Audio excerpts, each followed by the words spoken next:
जंगल के सब पक्षियों को ये बताया जा रहा है कि आज रात बहुत जोरों की बारिश होने वाली है, इसीलिए सब पक्षी अपनी अपनी सुरक्षा का बंदोबस्त कर ले। धन्यवाद। गुगु बेटा, हमारे पास तो ये रेडियो है जिससे हमें मौसम का हाल पता चल गया, मगर कबूतर भैया और जंगल के दूसरे पक्षियों को पता नहीं होगा। मैं अभी जाकर जंगल के सब पक्षियों को बताती हूँ ताकि हम सब मिलकर भोजन का बंदोबस्त कर लें। ठीक है मम्मा, जब तक आप बता आए मैं आपका घर पर इंतजार करता हूँ। इसके बाद रानी उन सबको मौसम का हाल बताने चली जाती है। रानी को नीलो और कबूतर भैया नदी किनारे ही मिल जाते हैं। रानी उनके पास आती है। नीलो और कबूतर भैया, मैंने अभी अभी रेडियो से खबर सुनी है कि हमारे जंगल में बहुत तेज बारिश का इम्कान है, इसीलिए हमें बिना वक्त जाया किए ही भोजन का बंदोबस्त करना होगा।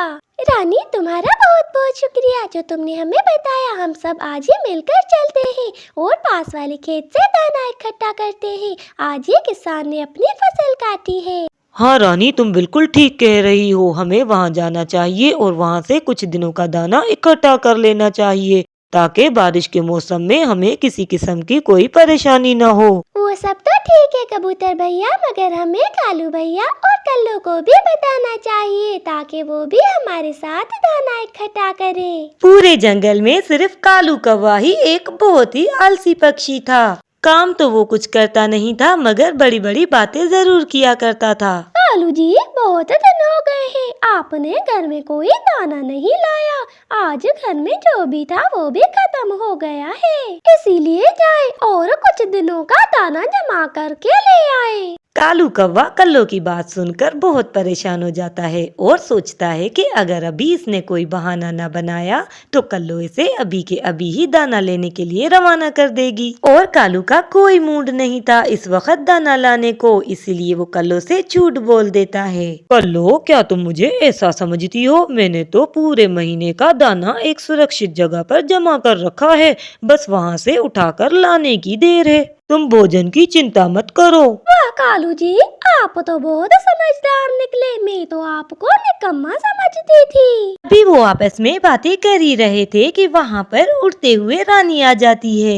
अरे छोटी चिड़िया, आज कैसे आना हुआ हमारे घर पर? कालू भैया, आज मैंने रेडियो पर खबर सुनी है कि हमारे जंगल में तेज बारिश होने वाली है, इसीलिए हम सब पक्षी दाना लेने जा रहे हैं। आप भी हमारे साथ चले। चिड़िया, ये तो तुम बेवकूफ पक्षी हो जो बारिश का सुनने के बाद ही भोजन जमा करते हो। चिड़िया, मेरे कालू जी बहुत ही समझदार हैं, इन्होंने तो पहले से ही बहुत सा दाना इकट्ठा कर रखा है, इसीलिए हमें कोई जरूरत नहीं दाना लाने की। हम तो बारिश में बड़े सुकून से अपने घर में दाना खाएंगे, क्यों कालू जी? हाँ हाँ कल्लो, क्यों नहीं, मैंने तो बहुत सा दाना जमा कर रखा है, इसीलिए इनके साथ जाने की हमें कोई जरूरत नहीं। कोई बात नहीं कालू भैया, मैं तो आपके भले के लिए ही कह रही थी। अगर आपने दाना जमा कर लिया है तो हम खुद ही चले जाते हैं। इसके बाद रानी और उसके दोस्त दाना लेने के लिए वहाँ से चले जाते हैं और वो सब किसान की कटी हुई फसल में पहुँच जाते हैं और वहाँ से कुछ दाना इकट्ठा कर लेते हैं। फिर वो सारे दोस्त बहुत सा दाना लेकर वहाँ से चले जाते हैं। फिर वो सारे दोस्त कुछ देर आराम करने के लिए पेड़ पर बैठ जाते हैं और फिर रानी उन सब से कहती है,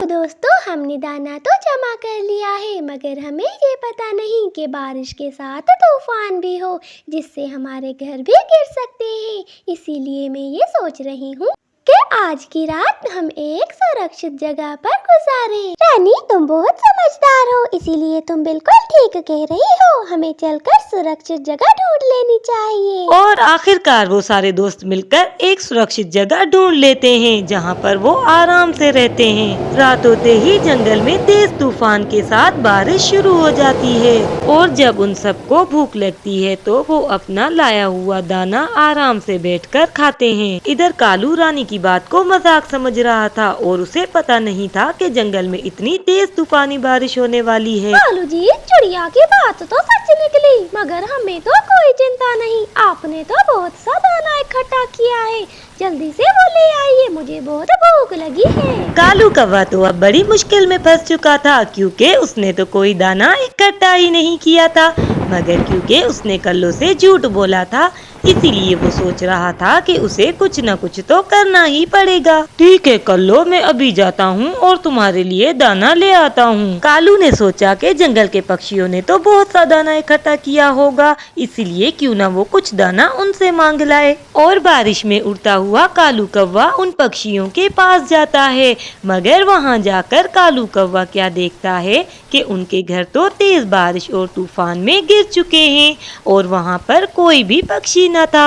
अरे ये क्या, यहाँ पर तो कोई भी पक्षी नहीं। मुझे लगता है बारिश से पहले सारे पक्षी ही अपने घर छोड़कर यहाँ से जा चुके हैं, मगर मुझे कल्लो के लिए दाना तो लाना ही पड़ेगा। क्यों ना मैं उस सामने वाले घर में जाकर देखूं, शायद मुझे वहाँ पर कुछ दाना मिल जाए। और चोरी करने की नीयत से कालू कौवा उस घर की तरफ चला जाता है, मगर कालू कौवे को ये पता नहीं था कि वो जिस घर में चोरी करने जा रहा है वो एक खतरनाक उल्लू का घर है। अरे मेरा काम तो हो गया, मगर मुझे जल्दी से यहाँ से दाना लेकर जाना होगा, क्योंकि अगर इस उल्लू की आँख खुल गई तो मेरी खैर नहीं। मगर शायद आज कालू कौवे की किस्मत अच्छी ना थी, शोर सुनते ही उस उल्लू की आँख खुल जाती है। अरे आज किसकी शामत आई है जो मेरे घर में चोरी करने आया है? और इतना कहते ही वो उल्लू कालू कौवे पर हमला कर देता है। बड़ी मुश्किल से कालू कौवा वहाँ से अपनी जान बचाकर भागता है। और जब कालू कौवा अपने घर पहुँचता है तो उसे ये देखकर बहुत दुख होता है कि उसका घर भी टूट चुका था। कालू जी, आप कहाँ चले गए थे? देखिए, इस तूफान में हमारा घर गिर गया, बड़ी मुश्किल से मैंने अपनी जान बचाई है।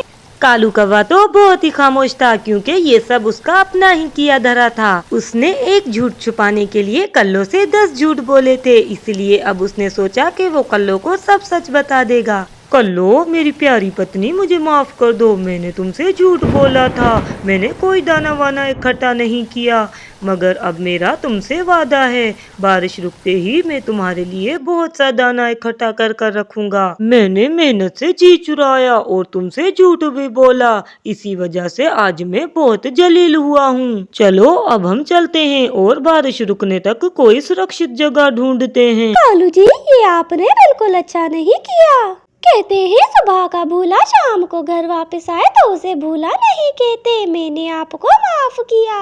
उसके बाद वो दोनों वहाँ से उड़ जाते हैं और उड़ते उड़ते उसी गुफा तक पहुँच जाते हैं जहाँ पर उनके सारे दोस्त थे। वो दोनों उस गुफा के अंदर चले जाते हैं। अंदर पहुँचते ही वो उन सबको देखकर बहुत खुश होते हैं। इसके बाद कालू उन सबको सारी बात बता देता है और उन सबसे माफी भी मांगता है। कालू भैया, मेहनत करने से कभी नहीं घबराना चाहिए, क्योंकि मेहनत करने में कोई शर्म नहीं होती। मुझे उम्मीद है कि अब आपने सबक सीख लिया होगा। चले अब हम मिलकर दाना खाते हैं। इसके बाद रानी उनको खाने के लिए कुछ दाना देती है।